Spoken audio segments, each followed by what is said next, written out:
शुक्लाम्बरधरं विष्णुं शशिवर्णं चतुर्भुजं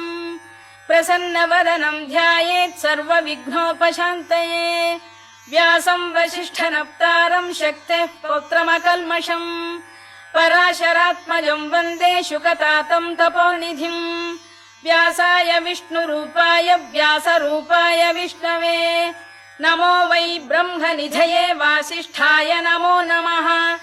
अविकाराय शुद्धाय नित्याय परमात्मने सदैकरूपरूपाय विष्णवे सर्वजिष्णवे